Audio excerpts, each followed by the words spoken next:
कोपरगाव शहरातील कोकमठाण येथे RJS medical कॉलेजच्या व्यवस्थापनामार्फत चालवल्या जात असलेल्या राष्ट्रसंत जनार्दन स्वामी होमिओपॅथिक मेडिकल कॉलेजमध्ये 1.5 वर्षांपूर्वी सर्वधर्म समभाव या थीमनुसार एक कार्यक्रम आयोजित करण्यात आला होता। यात सर्व धर्माच्या प्रार्थना घेण्यात आल्या।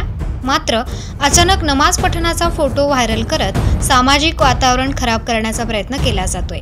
त्याचबरोबर संबंधित कार्यक्रम जरी सकारात्मक असला तरी व्यवस्थापन समितीची परवानगी न घेतल्याने प्राचार्य आणि त्यांच्या सहकाऱ्यांवर कारवाई करत कोपरगाव पोलिसात गुन्हा दाखल केल्याचा खुलासा संस्थेच्या वतीने करण्यात आलाय। त्यांचं नाव डॉक्टर सावनी यर्नाळकर, ते MD होमिओपॅथी आहेत। त्या 35 वर्षापासून या वैद्यकीय क्षेत्रात प्राचार्य म्हणून कार्यरत आहेत। त्यांचं कामही खूप चांगलं आहे, त्यांचा उद्देशही चांगला होता। सर्व धर्मांच्या भावना राखून सर्व विद्यार्थ्यांना एक रक्ताला जात नसते याप्रमाणे त्यांनी सर्व विद्यार्थ्यांना एक वैद्यकीय भावनेच्या हिशोबाने सगळ्यांना माहिती व्हावी, सर्व धर्माबद्दल त्यांना आपुलकी असावी म्हणून एक कार्यक्रम आयोजित करण्यात आला होता।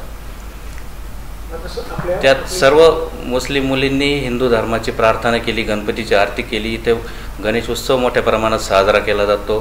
सर्व कार्यक्रमात मुस्लिम मुली रांगोळी काढतात, सर्व कार्यक्रम करतात, ते हिंदू मुली त्यात सहभागी असतात। असं कोणताही इथे भेदभाव नाही आहे।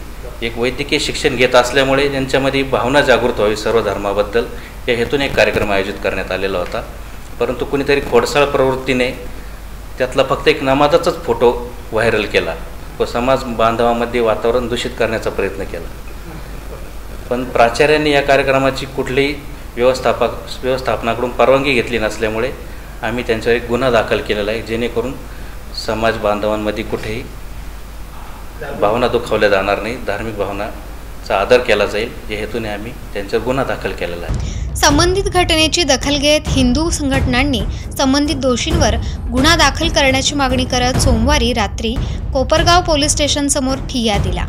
कोपरगाव पोलिसात प्राचार्य डॉक्टर सावनी यर्नाळकर आणि त्यांचा सहकारी असलम नदाफ या दोघांविरोधात व्यवस्थापन समितीच्या वतीने तक्रार दिल्यानंतर पोलिसांनी भारतीय दंडविधान कलम 395 प्रमाणे धार्मिक भावना दुखावल्याप्रकरणी गुन्हा दाखल केला आहे। कोपरगाव शहर पोलीस ठाण्याच्या हद्दीत 2 गुन्हे दाखल झालेले आहेत। त्या अनुषंगाने एका कॉलेजमध्येच कॉलेजच्या प्रशासनाला काही फोटोज प्राप्त झाल्यानंतर त्यांनी फोटोची अधिक चौकशी केली असता त्याच्यामध्ये विद्यार्थ्यांकडून दुसऱ्या धर्माच्या प्रार्थना करून घेतल्या जात होत्या असं त्यांच्या निदर्शनास आलं। याच्यानंतर कॉलेज प्रशासनाने पोलीस स्टेशनला येऊन ते कॉलेजच्या प्राचार्य आणि कॉलेजमधील एक स्टाफ आहे त्यांच्यावर गुन्हा दाखल केलेला आहे। आणि कालच्याच दिवशी कॉलेजमध्ये एक व्यक्ती चाकू घेऊन आलेली होती, तर त्या अनुषंगाने आपण ती व्यक्ती आणि तिचे भाऊ अशा दोघांना अटक केलेली आहे। दोघांना गुन्हा दाखल करून आर्म्स ॲक्ट अंतर्गत आपण कारवाई केलेली आहे आणि या घटनेमध्ये आणखी कोणी सामील आहे का याचा पुढील तपास चालू आहे।